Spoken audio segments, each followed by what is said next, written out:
You've been scrolling for 3 hours straight, but you can't focus on work for 5 minutes, and your brain is adapting in ways that make this pattern stronger over time.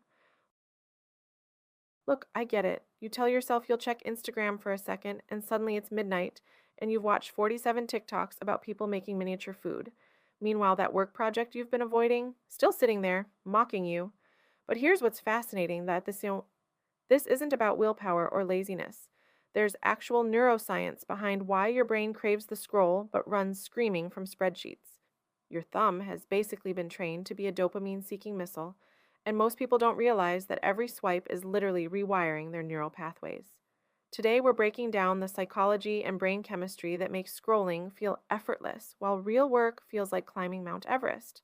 And number seven, that's the one that's going to completely flip your understanding of what's actually happening in your dopamine system. First up, your brain treats scrolling like a slot machine, and it's literally designed that way. You know that feeling when you pull down to refresh and hope something good pops up? That's not an accident. Social media platforms use what's called variable ratio reinforcement, the exact same psychological principle that makes gambling so compelling. Here's what's wild. Every time you scroll, there's a chance you'll hit something interesting, a funny meme, drama in the comments, a cute dog video. Your brain releases a tiny hit of dopamine not when you find something good, but in anticipation of finding something good. It's like your thumb is pulling a slot machine lever and occasionally you hit the jackpot. But here's where it gets really interesting. Work doesn't operate on this system at all. When you sit down to write that report, there's no variable reward, it's just work. Your brain, which is now trained to expect constant micro rewards, basically goes, "Where are my treats?" and shuts down. And this is just the beginning of how deep this rabbit hole goes. Number two, scrolling creates what researchers call pseudo-social connection that tricks your brain into thinking you're being social. If you've ever wondered why you feel weirdly drained after a long scroll session, this is why. When you're scrolling through social media, your brain processes faces, emotions, and stories in ways that mimic real social interaction. You're seeing your friends' vacation photos, reading about someone's breakup, watching strangers dance, and your brain thinks you're socializing. But here's the thing, you're not actually connecting with anyone. It's like social junk food. You feel full but not nourished. Work, on the other hand, often involves sitting alone with your thoughts, which can feel isolating after your brain has been tricked into thinking it was just at a party for 2 hours.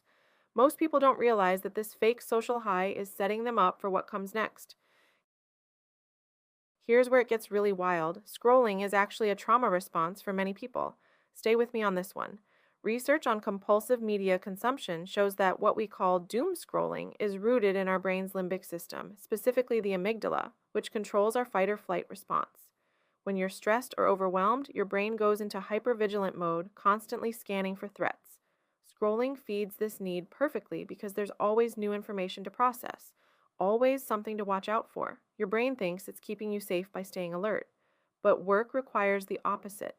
It requires you to calm down, focus, and go deep on one thing. For a brain that's stuck in threat detection mode, sitting still with a single task feels dangerous, like you're letting your guard down.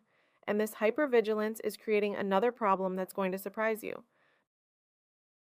Number four is going to make you rethink everything. Scrolling isn't rest, it's low-grade stimulation that's actually exhausting your brain.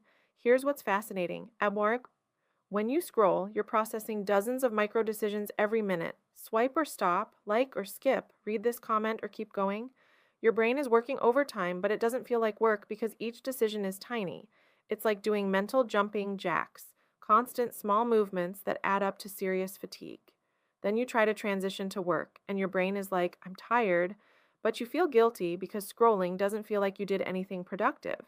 Meanwhile, real work requires sustained attention, which is like asking your brain to run a marathon after it just did 3 hours of jumping jacks. But the real kicker, your phone has become something even more insidious.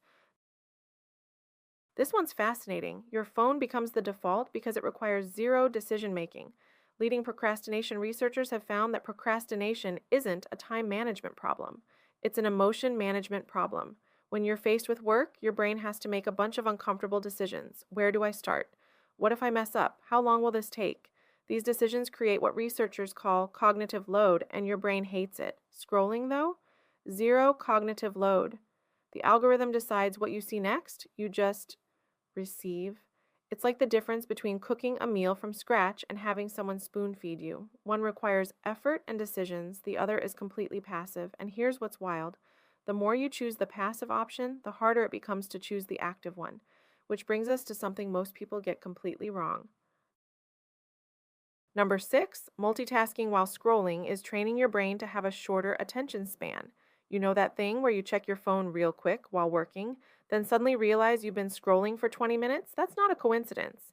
Research from Dr. Adam Ghazali's lab at UCSF, specifically his 2013 study published in Nature, found that older adults who trained on a multitasking video game showed improvements in cognitive control. But the flip side of his research reveals that constant task switching actually weakens our ability to filter out irrelevant information and maintain sustained focus.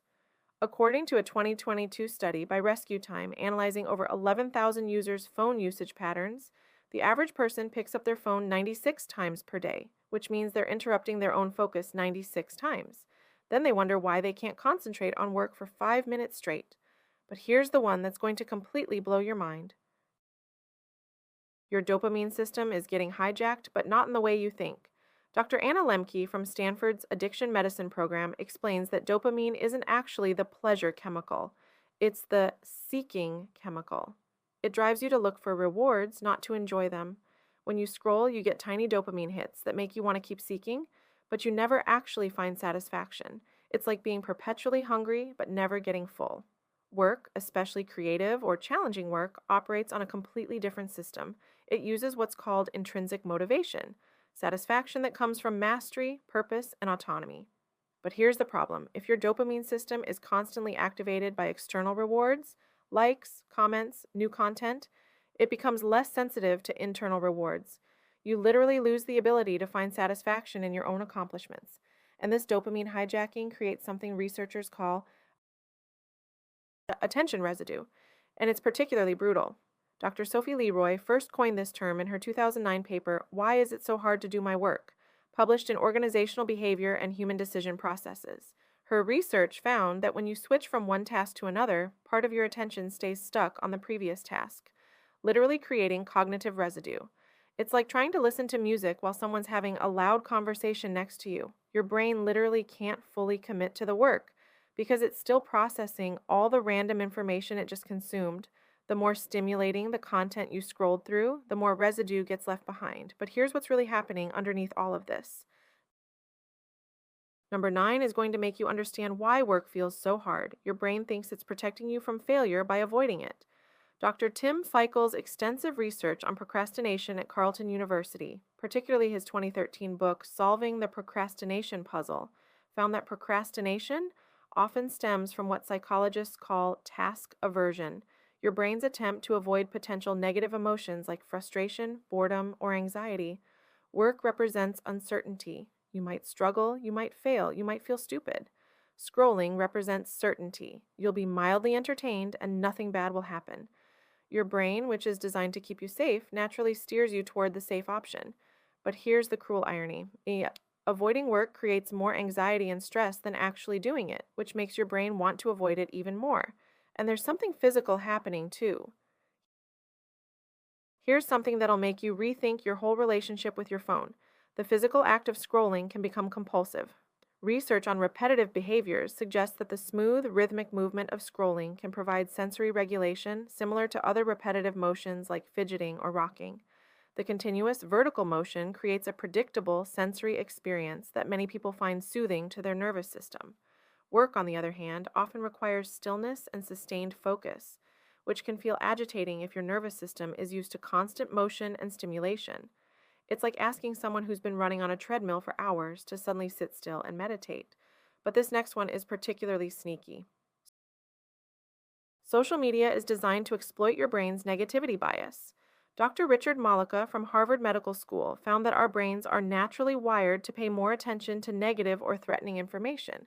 It's an evolutionary survival mechanism. Social media algorithms know this and prioritize content that triggers strong emotional reactions, especially outrage, fear, or conflict. Your brain gets addicted to this emotional intensity. Then you try to do work, which is usually emotionally neutral, and your brain is like, this is boring. Where's the drama? It's like going from watching action movies to reading instruction manuals. Your brain craves the emotional stimulation it's become accustomed to, which brings us to the most important one. Finally, your brain has adapted to prefer instant gratification over delayed rewards.